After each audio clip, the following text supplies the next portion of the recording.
আলাইকুম, আমি রিফাত রশিদ বৈষম্য বিরোধী ছাত্র আন্দোলনের পক্ষ থেকে বলছি। একটা কথা স্পষ্ট করে বলে দিতে চাই, এই খুনি সরকারের সাথে আর কোনো আলোচনা না।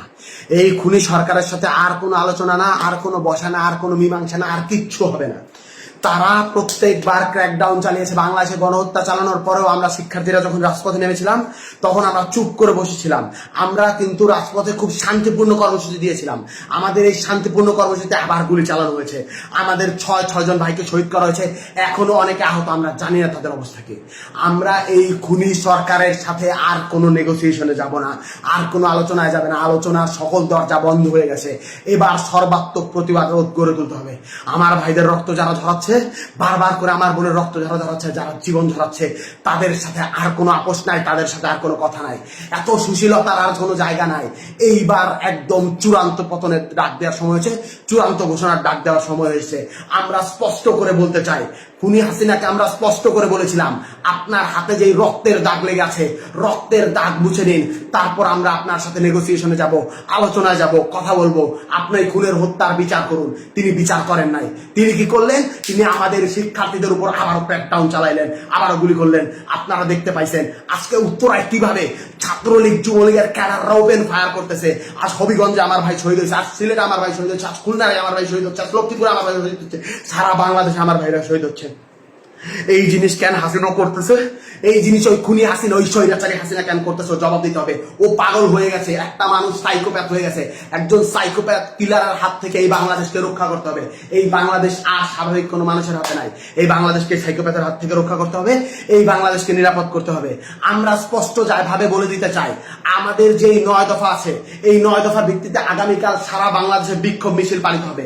বিক্ষোভ মিছিল থেকে যদি আমাদের 9 দফা কাল মেনে না নেওয়া হয়, আমরা আলটিমেটাম দিচ্ছি, পরশুদিন থেকে, রবিবার থেকে সারা বাংলাদেশের সর্বাত্মক অসহযোগ আন্দোলন। স্কুল চলবে না, কলেজ চলবে না, আদালত চলবে না, আইন চলবে না, ব্যাংক চলবে না, কিচ্ছু চলবে না।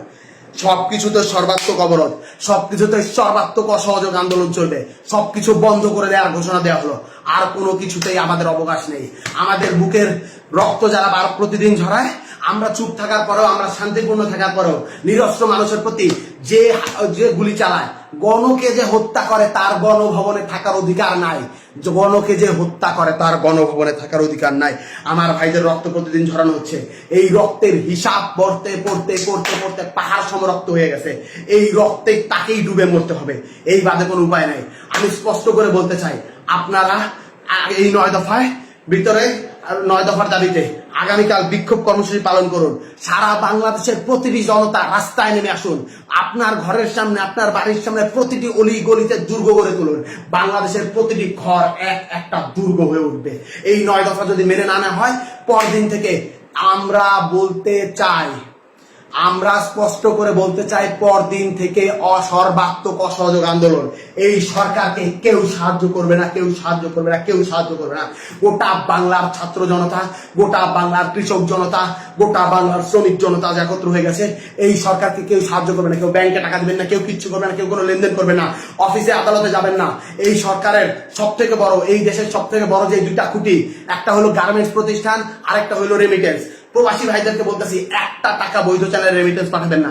বিকাশ নগদে টাকা পাঠালো, সেটাও কিন্তু বৈধ চ্যানেলে হয়, সেটা রেমিটেন্স সরকারের যোগ হয়। বিকাশ নগদেও কেউ টাকা পাঠাবেন না। আমরা বলতে চাই, গার্মেন্টস শ্রমিকদেরকে বলতে চাই, আমি আশুলিয়ার ছেলে, আমার রক্তে, আমার খুনে, আমার প্রতিটি জায়গায় জায়গায় গার্মেন্টস শ্রমিকদের ছাপ, রক্ত, ঘামের পয়সা লেগে আছে। আপনাদেরকে আমি বলতে চাই, আপনারা কেউ আর গার্মেন্টসে যাবেন না। আপনাদের কেউ আর গার্মেন্টসে যাবে না। গার্মেন্টসে যারা যায়, আমার মা, আমার বোন, আমার মা বোনদেরকে বলতেছি, আমার ভাইদেরকে বলতেছি, আপনারা কেউ গার্মেন্টস কারখানায় যাবেন না। আমার ভাইদেরকে শহীদ করা হচ্ছে, এর স্পষ্ট বিহিত না হওয়া পর্যন্ত, এর বিচার না হওয়া পর্যন্ত আপনারা কোথাও গার্মেন্টসে যাবেন না। রিজিকের মালিক আল্লাহ। আল্লাহ বাঁচাইলে আমরা খাবো, আল্লাহ না বাঁচাইলে আমরা মরে যাবো। আপনারা রিজিকের ভয়ে আর কেউ ওই স্বৈরাচারের তাবেদারি করবেন না। আপনারা কেউ একটা রোববার থেকে যদি আমাদের দাবি মেনে না নেওয়া হয়, তাহলে কোনো গার্মেন্টস শ্রমিকে, কল কারখানা সবকিছু বন্ধ ঘোষণা করা হলো। আমরা স্পষ্ট করে বলতে চাই, কিছুক্ষণের মধ্যেই বৈষম্য বিরোধী ছাত্র আন্দোলনের পক্ষ থেকে অফিসিয়ালি প্রেস রিলিজ দেওয়া হবে। আমরা বলতে চাই, এই 9 দফা যদি আগামীকালকে মেনে না নেওয়া হয়, যেই অসহযোগ আন্দোলন হবে, সেই অসহযোগ আন্দোলনের পরিণতি কি সেইটা আপনি স্পষ্ট বুঝতে পারতেছেন। ইন্টারনেট বন্ধ করে দেওয়া হতে পারে, সবকিছু বন্ধ করে দেওয়া হতে পারে। এই ভিডিওর পর আমি কতক্ষণ বাঁচবো আমি জানি না। লা ইলাহা ইল্লাল্লাহু মুহাম্মাদুর রাসূলুল্লাহ বলে এই কালেমা পড়ে আমি যাচ্ছি। আমি যদি মরে যাই ভয় নেই, বাংলার প্রতিটি মানুষ যারা বেঁচে আছেন তারাই নেতৃত্ব দিবেন, তারাই চালিয়ে দিবেন। এই কালেমা পড়ে নেওয়ার পর আমার আর ভয় নেই। আল্লাহর কাছে আমরা বলতে চাই, আল্লাহ এই জালিমের তুমি পতন করো, এই জালিমের তুমি বিচার করো। আপনারা প্রত্যেকটি ধর্ম আছে, মসজিদে, মন্দিরে, তেগড়ায়, গির্জায়, সকলের যে স্রষ্টা আছে তাদের কাছে আপনার হাত তুলুন, আওয়াজ তুলুন, বলুন এই জালিমের থেকে আপনারা পতন চান। আমরা আর কিছু বলবো না। আমরা একটা কথা স্পষ্ট করে বলতে চাই, আমাদের মানুষের যখন পতন আসে তখন সে পদে পদে ভুল করে। আমার ভাইদের শান্তিপূর্ণ আন্দোলনে আমার বোনদের যে গুলি করলো, সেই রক্তের জবাব দিতে হবে হাসিনা। এভাবে পার পাওয়া যাবে না। রক্ত দিয়ে যখন সিংহাসন বানানো হয় মহারানী, সেই সিংহাসনে বসা যায় না, সেই সিংহাসনে ডুবে গিয়ে মরে যেতে হয়। আমি বৈষম্য বিরোধী ছাত্র আন্দোলন থেকে রিফাত বলছি, আমি যদি আর বেঁচে না থাকি, আমি যদি মরে যাই, আপনারা আমাকে স্মরণ রাখেন। এই লাইভের পর আমি জানি না আমি আর কতক্ষণ বেঁচে থাকবো, আপনারা আমাকে স্মরণ রাখেন। একটা কথাই স্পষ্ট করে বলতে চাই, আপনারা এই লড়াই সংগ্রাম চালিয়ে নিয়ে যাবেন, কেউ পিছপা হবেন না। সারা বাংলাদেশ আমাদের সাথে আছে। আমরা এই স্বৈরাচার মুক্ত বাংলাদেশ গড়ব। যারা এই আমাদের রক্তে, আমাদের খুনের উপর পাড়া দিয়ে, আমাদের রক্তের উপর পাড়া দিয়ে এই জালিমশাহী সরকার কায়েম করছে, জালিমশাহী শাসন ব্যবস্থা কায়েম করছে, তাদের সমস্ত স্ট্রাকচার, সমস্ত প্রতিষ্ঠান, সমস্ত স্তম্ভ ভেঙে গুড়িয়ে পায়ে মারিয়ে দেওয়া হবে। এই বলেই আমি আমার বক্তব্য শেষ করছি। আন্দোলন চলছে, আন্দোলন চলবে।